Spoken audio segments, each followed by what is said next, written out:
ராமநாதபுரம் நூற்பாலை தொழிலாளர்கள் ஆட்சியர் அலுவலகத்தில் மனு. 135 குடும்பங்களின் வாழ்வாதாரம் கேள்விக்குறி.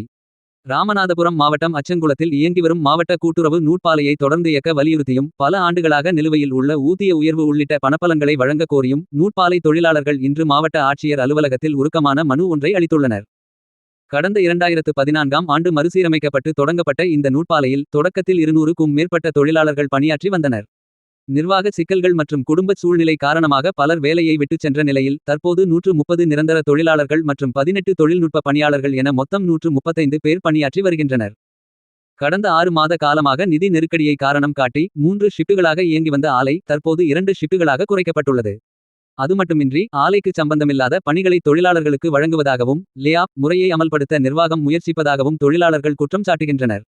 2021 முதல் 2025 வரை வழங்கப்பட வேண்டிய ஊதிய உயர்வு நிலுவைத் தொகையை உடனடியாக வழங்க வேண்டும்.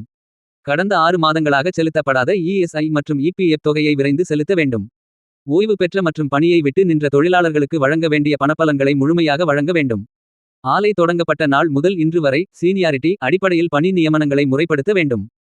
நிதி நெருக்கடியை காரணம் காட்டி ஆலையை முடக்கிவிடக் கூடாது என்றும் தமிழக அரசு உடனடியாக தலையிட்டு 135 தொழிலாளர்களின் எதிர்காலத்தை பாதுகாக்க வேண்டும் என்றும் கண்ணீர் மல்க தொழிலாளர்கள் கோரிக்கை விடுத்துள்ளனர். மாவட்ட ஆட்சியர் அலுவலகத்தில் அளிக்கப்பட்ட இந்த மனுவின் மீது அரசு எடுக்கும் நடவடிக்கையை எதிர்நோக்கி அச்சங்குளம் பகுதி மக்கள் காத்திருக்கின்றனர். இது போன்ற பல செய்திகளை உடனுக்குடன் தெரிந்து கொள்ள சப்ஸ்கிரைப் பண்ணுங்க. மறக்காம பெல் பட்டனையும் பிரஸ் பண்ணுங்க. தேங்க்யூ.